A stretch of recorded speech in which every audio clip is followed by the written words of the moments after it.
Hello students, O2S academy में आपका बहुत बहुत स्वागत है। तो जैसे कि आप जानते हैं कि हम डेली के करंट अफेयर्स को प्रैक्टिस करते हैं MCQs के द्वारा। तो आज के करंट अफेयर्स शुरू करने से पहले अगर आपको इस वीडियो की PDF चाहिए तो आप हमारी O2S अकेडमी की ऐप को डाउनलोड कर सकते हैं। यहाँ पर आपको ये PDF मिल जाएगी।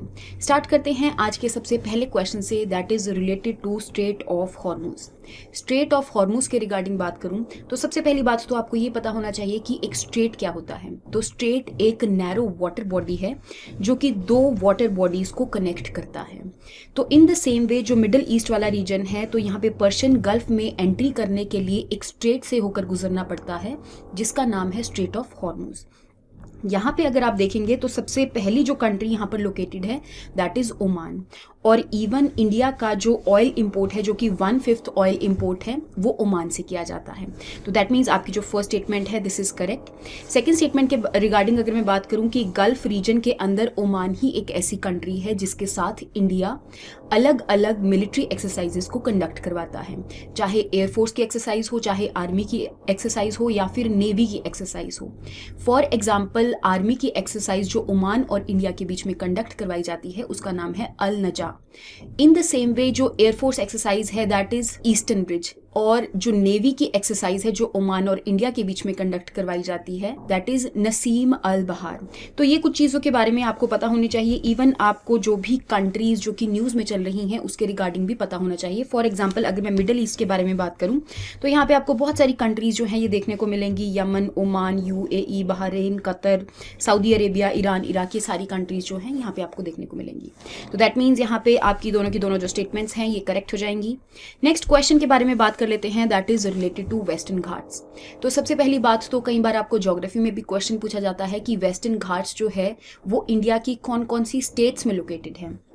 तो इसके रिगार्डिंग अगर मैं बात करूं तो वेस्टर्न घाट बेसिकली हमारे साउथ इंडिया की एक माउंटेन रेंज है जो कि आपको अलग अलग स्टेट्स में देखने को मिलेगी। आपने इसकी सारी की सारी जो स्टेट्स हैं इसको याद रखना है, जैसे कि गुजरात, महाराष्ट्र, गोवा, कर्नाटका, केरला एंड इवन जो तमिलनाडु है उसके अंदर भी आपको वेस्टर्न घाट्स के जो माउंटेन्स हैं ये देखने को मिलेंगे।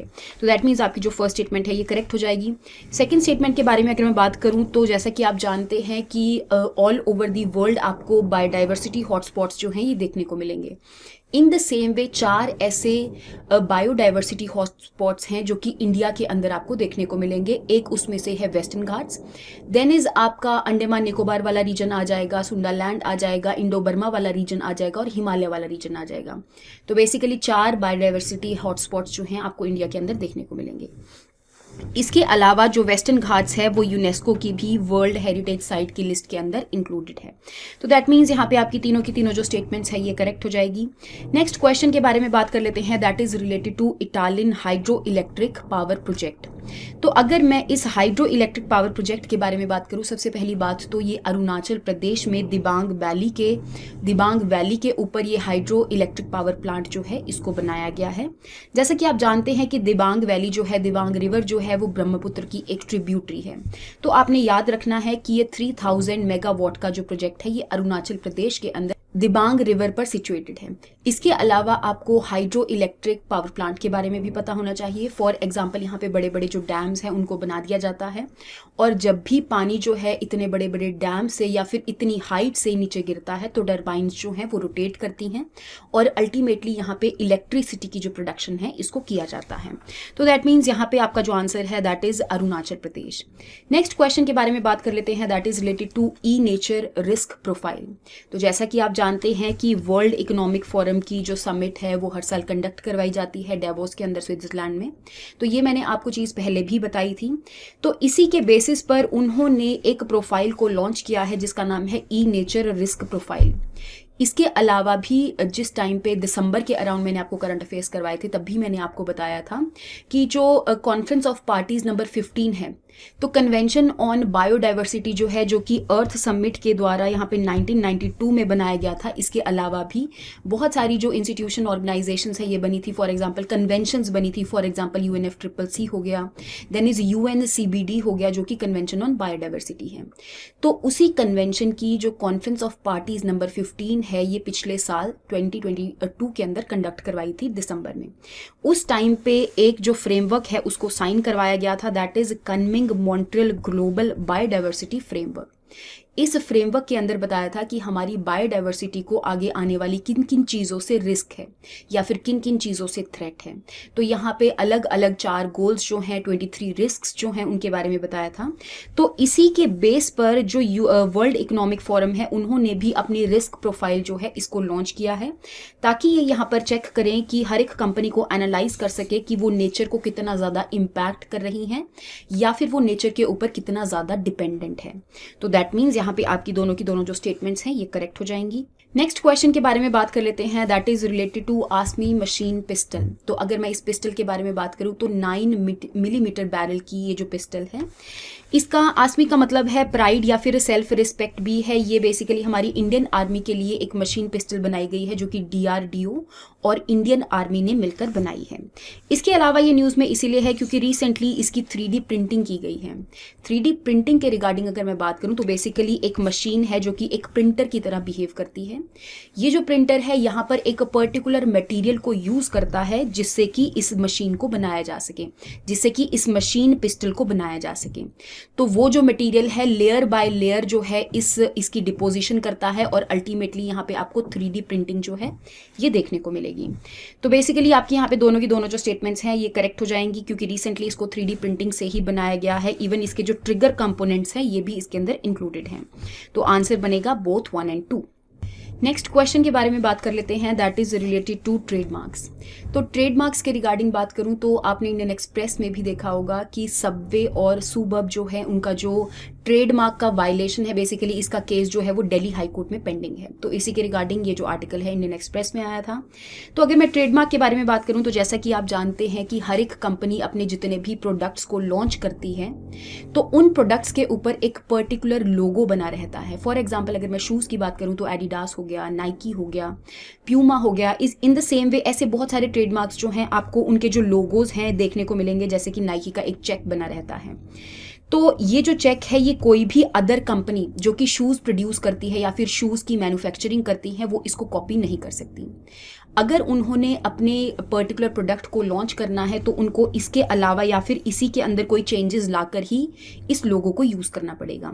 तो इसी के रिगार्डिंग जो ट्रेडमार्क एक्ट है 1999 वाला, वो यहाँ पे कंपनीज के जो लोगोज हैं, बेसिकली जो ट्रेडमार्क्स हैं, उनकी इन्फ्रिंजमेंट को प्रोटेक्ट करता है। तो दैट मीन्स ऐसे कोई भी कंपनी किसी के भी लोगोज को कॉपी नहीं कर सकते।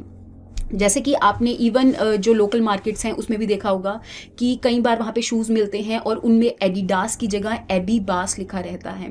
तो दैट मीन्स यहाँ पे कुछ ना कुछ जो लोगों में चेंजेस जो हैं उसको लाया गया है। तो अगर मैं बात करूँ कि ट्रेडमार्क के रिगार्डिंग, तो बेसिकली एक जो कंपनी है वो एक पर्टिकुलर लोगो के लिए एक रजिस्टर वगैरह करवाती है और उसके लिए जो वैलिडिटी है वो 10 साल की रहती है और उसके बाद दोबारा उसको रिन्यू करवाना पड़ता है लाइसेंस।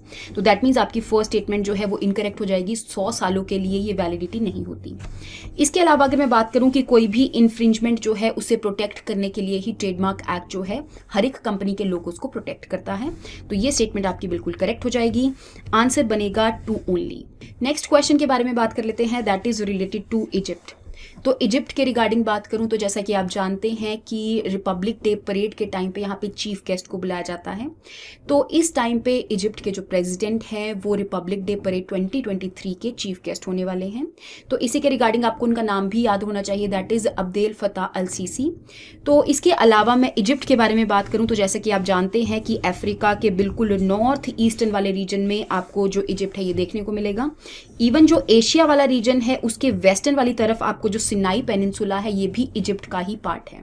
तो सिनाई पेनिनसुला के यहाँ से जो आपको सुइज कैनाल है ये गुजरती हुई नजर आएगी, जहाँ से बेसिकली इंडियन ओशन से पूरा का पूरा जो ट्रेड रूट है वो यहाँ से ही आपको दिखेगा। इसके अलावा आपको ये भी पता होना चाहिए कि this is horn of Africa और यहाँ से गुजरते हुए आपको रेड सी नज़र आएगा, फिर सुइज कैनाल नज़र आएगी और उसके बाद आपको मेडिटेरेनियन सी जो है ये नज़र आएगा।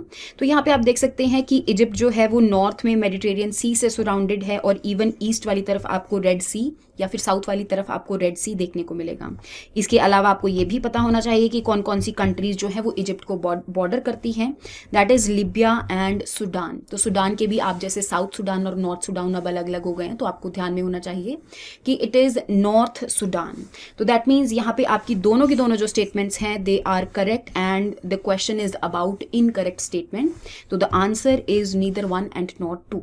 नेक्स्ट क्वेश्चन के बारे में बात कर लेते हैं, that is related to employ pension scheme. तो इस स्कीम के रिगार्डिंग अगर मैं बात करूं, जैसे कि आप जानते हैं कि जितना भी ऑर्गेनाइज्ड सेक्टर है, बेसिकली आपको दो टाइप के सेक्टर्स देखने को मिलेंगे, एक है organised sector and the other one is unorganised sector. Organised sector जो है उसके अंदर बेसिकली हमारी जॉब की सिक्योरिटी रहती है, वेयर एज अनऑर्गेनाइज्ड सेक्टर के अंदर हमारी जॉब की सिक्योरिटी नहीं रहती। इसके अलावा भी और बहुत सारे डिफरेंसेस हैं इसमें।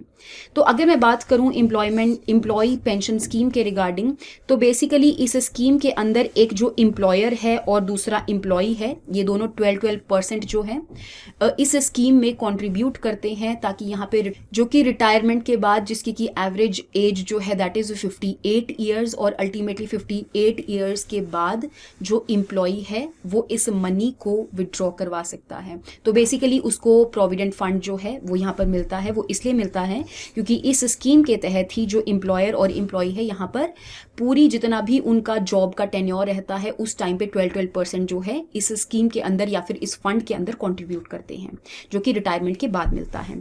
तो यहाँ पे इसकी भी एक पर्टिकुलर क्राइटेरिया है, दैट मीन्स यहाँ पे कोई भी जो एम्प्लॉय है अगर उसने पिछले 10 साल तक इस ऑर्गेनाइज्ड सेक्टर में काम किया है तो वो इस स्कीम के लिए एलिजिबल है। तो दैट मीन्स मिनिमम जो सर्विस टेन्योर है वो यहाँ पे एटलीस्ट 10 ईयर्स है, ये आपने ध्यान रखना है, 20 ईयर्स नहीं है।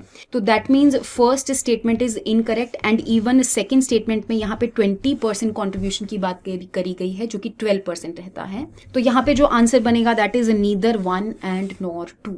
नेक्स्ट क्वेश्चन के बारे में बात कर लेते हैं, that is related to charge sheet. तो चार्ज शीट के रिगार्डिंग बात करूं, फॉर एग्जांपल कोई भी पर्सन है जो कि एक्यूज्ड है, उसके रिगार्डिंग जो है FIR दर्ज करवाई गई है, तो उस टाइम पे जो पुलिस ऑफिसर्स हैं वो यहाँ पर इन्वेस्टिगेशन करते हैं और अल्टीमेटली इन्वेस्टिगेशन करने के बाद एक जो पर्टिकुलर केस है या फिर एक जो पर्टिकुलर इन्फॉर्मेशन है वो यहाँ पर कोर्ट में सबमिट करते हैं, जिसको कि चार्ज शीट के नाम से जाना जाता है। तो दैट मीन्स ये जो चार्ज शीट है इवन आपको CRPC के सेक्शन 173 के अकॉर्डिंग भी देखने को मिलेगा कि जो भी पुलिस ऑफिसर्स ने केस के रिगार्डिंग इन्वेस्टिगेशन की है वो चार्ज शीट के वे में यहाँ पर फाइल की जाती है। तो दैट मीन्स आपको ये भी पता होना चाहिए कि FIR और चार्ज शीट में क्या डिफरेंस है। फॉर एग्जाम्पल किसी भी पर्सन ने कोई भी क्राइम किया है या फिर एक्यूज्ड है तो उस टाइम पे उसके रिगार्डिंग पुलिस में FIR दर्ज करवाई जाती है, लेकिन जिस टाइम पे पुलिस ऑफिसर्स इस केस की इन्वेस्टिगेशन करते हैं और इन्वेस्टिगेशन करने के बाद इसकी जो इन्फॉर्मेशन है वो कोर्ट में सबमिट करते हैं, जिसको कि चार्ज शीट के नाम से जाना जाता है। तो दैट मीन्स यहाँ पे आपकी जो सेकेंड स्टेटमेंट है ये भी करेक्ट हो जाएगी। आंसर बनेगा बोथ 1 and 2। लास्ट क्वेश्चन के बारे में बात कर लेते हैं, that is related to Bharat Prabha. तो जैसा कि आप जानते हैं कि जो union minister of port shipping and waterways है, जिनका नाम है मिस्टर सर्बानंद सोनोवाल जी, तो बेसिकली उन्होंने भारत प्रभा को यहाँ पर लॉन्च किया है ताकि एक कॉमन प्लेटफॉर्म जो है उसको बनाया जा सके, जिसके अंदर जो अलग अलग स्टेक होल्डर्स हैं वो एक कॉमन प्लेटफॉर्म पे आ जाएंगे, ताकि यहाँ पे वाटर के थ्रू जितनी भी शिपिंग है उसको ईज किया जा सके, जल्दी से जल्दी जो शिपिंग है वाटर के थ्रू जो शिपिंग है उसको करवाया जा सके। तो बेसिकली वाटर शिपिंग के रिगार्डिंग या फिर पोर्ट डेवलपमेंट के रिगार्डिंग या फिर रिवर सीज या फिर लोगों को इंक्लूड करने के रिगार्डिंग ही इस प्लेटफॉर्म को बनाया गया है। तो बेसिकली आगे आने वाली जितनी भी मैरीटाइम सेक्टर है उसके अंदर जितने भी चैलेंजेस है उसको भी एक तरह से ये सॉल्व करने वाला प्लेटफॉर्म है। तो दैट मीन्स यहाँ पे आपका आंसर बनेगा बोथ 1 and 2। तो आई होप आपको यहाँ तक जो क्वेश्चंस है उनके बारे में समझ में आया होगा। नेक्स्ट क्लास में हम नेक्स्ट MCQs के साथ मिलेंगे। Thank you so much and have a nice day.